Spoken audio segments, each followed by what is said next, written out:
नमस्ते, मेरा नाम अन्नू है और अब हम करेंगे चैप्टर 9 हेरिडिटी एंड एवोल्यूशन और हम हैं पेज 156 पे। अच्छा, नीचे हैं पेज के एकदम यहाँ। Evolution should not be equated with प्रगति। तो ये क्रमगत उन्नति जो है ये हमें ये नहीं समझनी से चाहिए कि ये तरक्की है। अच्छा, सॉरी, एक्सक्यूज मी, अब एक्सप्लेन करेंगे। In an exercise of tracing the family tree of species, जब हम देखते हैं कि जो वंश वृक्ष है जातियों का, we need to remember, हमें याद रखना चाहिए certain things, कोई चीज़ें। Firstly, there are multiple branches. पहली बात तो ये कि कई शाखाएं होती हैं, possible, मुमकिन होती हैं। At each and every stage of the process, ये हर एक प्रक्रिया के स्टेज में अनेक काफ़ी सारे शाखाएं होती हैं। So it is not as if one species is eliminated to give rise to a new one. तो ऐसा नहीं है कि एक जाति जो है वो मिट जाती है और उससे और नई जाति आती है, ऐसा नहीं है। A new species has emerged. नई जाति आती है पर पुरानी भी रहती है। But that does not necessarily mean, like the beetle example we have been thinking about, that the old species will disappear. तो beetle के example में पुरानी जाति जो थी वो चली गई थी, पर ऐसा नहीं है कि सब पुरानी जाति चली जाती हैं। It will all depend on the environment. सब वातावरण पे डिपेंड करता है। Also, it is not as if the newly generated species are in any way better than the older one. और ऐसा नहीं है जो नई जाति आ रही है वो पुरानी जाति से ज़्यादा अच्छी होगी। It is just that natural selection and genetic drift have together led to the formation of a population that cannot reproduce with the original one.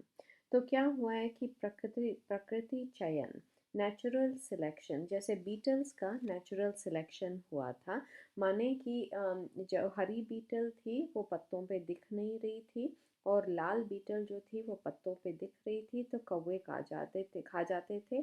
तो वो नेचुरल सिलेक्शन माने नेचर में हुआ था, वातावरण में हुआ था सिलेक्शन। हाँ, तो ऐसे ही नेचुरल सिलेक्शन से एंड जेनेटिक ड्रिफ्ट माने अनुवंशिक बहाव, माने वो जो क्रोमोसोम्स का चेंज होता है। क्रोमोसोम्स के बारे में बताया था ना, कोशिकाएं में न्यूक्लियस होता है, न्यूक्लियस में जीन होती है, जीन में क्रोमोसोम्स होती हैं, क्रोमोसोम्स में डीएनए होता है, ये जो चेंज होती है।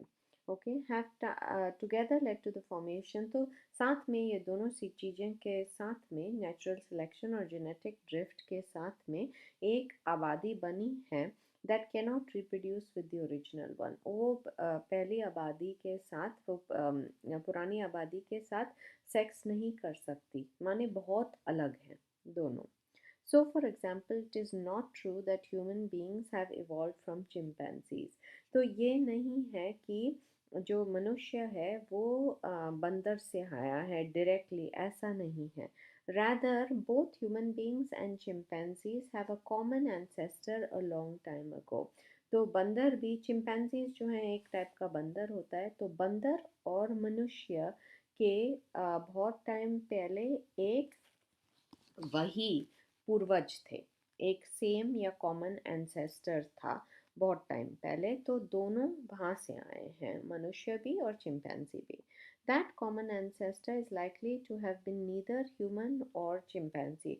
तो वो जो पूर्वज था, वही पूर्वज दोनों का जो था कॉमन था, वो ना मनुष्य था ना बंदर था, वो कुछ और ही था। Also, the first step of separation from that ancestor is unlikely to have resulted in modern chimpanzees and human beings. तो जब वो जो वही पूर्वज जो था, चेंजेस हुए उस पूर्वज में, तो पहले ही मनुष्य नहीं बना और या पहले ही चिंपैंजी नहीं बना, और बहुत भाग थे पहले। Instead, the two resultant species have probably evolved in their own separate ways to give rise to the current forms.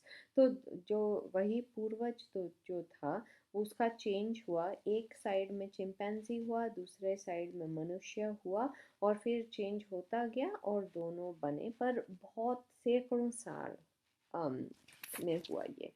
In fact, there is no real progress in the idea of evolution. तो कोई भी तरक्की नहीं होती क्रमागत उन्नति में। Evolution is simply the generation of diversity. तो क्रमागत उन्नति में निर्माण होता है विविधता का, डाइवर्सिटी का, सब अलग अलग कैरेक्टर्स का, लक्षण का, and the shaping of that diversity, और दिशा होती है उस विविधता में, दिशा देती है एवोल्यूशन, क्रमागत उन्नति उस डाइवर्सिटी विविधता को, बाय एनवायरमेंटल सिलेक्शन, ये माने वातावरण का सिलेक्शन, जैसे बीटल्स का हुआ, हरे बीटलों का वातावरण ने सिलेक्शन किया, ऐसे ही। The only progressive trend in evolution, कि ये एवोल्यूशन क्रमागत उन्नति में प्रगतिशील प्रवृत्ति जो होती है, seems to be more and more complex body design, और जटिल हो जाते हैं बॉडी का जो डिज़ाइन है, जैसे क्रमागत उन्नति बढ़ती है। हैव इमर्ज्ड ओवर टाइम में, सालों में ऐसा होता है कि और जटिल बॉडी डिज़ाइन बनते हैं। However, again, it is not as if the older designs are inefficient. ये ऐसा नहीं है कि जो पुराने डिज़ाइन हैं बॉडी के वो एकदम बेकार हैं या inefficient माने काम नहीं करते, ऐसा नहीं है। So many of the older and simpler designs still survive. जो बहुत सारे जो पुराने डिज़ाइन और सरल डिज़ाइन है वो अभी भी हैं। In fact one of the simplest life forms, एक जो बहुत सिंपल या सरल जीवन का फॉर्म है वो है बैक्टीरिया। अच्छा, जो हमें, जैसे हमें कुछ होता है, अगर हम सिक होते हैं, है ना, हमारी तबीयत ख़राब होती है, तो वो बैक्टीरिया से होता है, वो बहुत छोटी सी चीज़ है और वो बहुत सरल है और बहुत पुरानी भी है। तो मनुष्य जैसे ज़्यादा जटिल होता गया, चिंपैंजी ज़्यादा जटिल होते गए, पर जो पुराना बैक्टीरिया था वो बिल्कुल ऐसे ही आ गया, सरल है। तो उसमें कुछ चेंजेस हुए होंगे पर फिर भी काफ़ी सरल है मनुष्य के, जब कंपेयर करते हैं हम। Bacteria inhabit the most inhospitable habitats.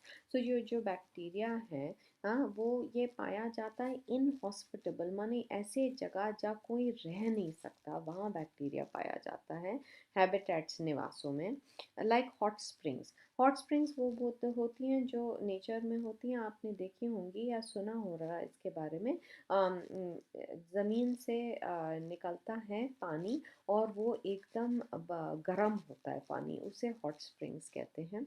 Deep sea thermal vents, जो समुंदर में बहुत गहरा, डीप सी थर्मल माने फिर से गर्म, ओके, वेंट्स, ऐसे जैसे ये होते हैं वेंट, आप देखोगे जैसे एयर कंडीशनिंग कहाँ से निकलती है, अगर आप देखोगे ना रूम में अगर एयर कंडीशनिंग आती आती है तो वो उसे वेंट्स कहलाते हैं जहाँ से वो आती है। तो ऐसे समंदर में भी थर्मल वेंट्स होते हैं।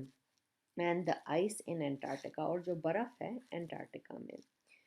इन अदर वर्ड्स, और शब्दों में, human beings are not the pinnacle of evolution. मनुष्य जो है एकदम टॉप पे नहीं है क्रमागत उन्नति में, एकदम बेस्ट नहीं है, but simply yet another species, पर मनुष्य एक और जाति है in the teeming spectrum of evolving life. तो ये जो इतनी सारी जातियां हैं, मनुष्य बस एक जाति है उसमें, इवॉल्विंग लाइफ, उभरती ज़िंदगी में। ठीक है, अब मैं यहाँ बंद करती हूँ, अगली बार 9.6.1 करेंगे।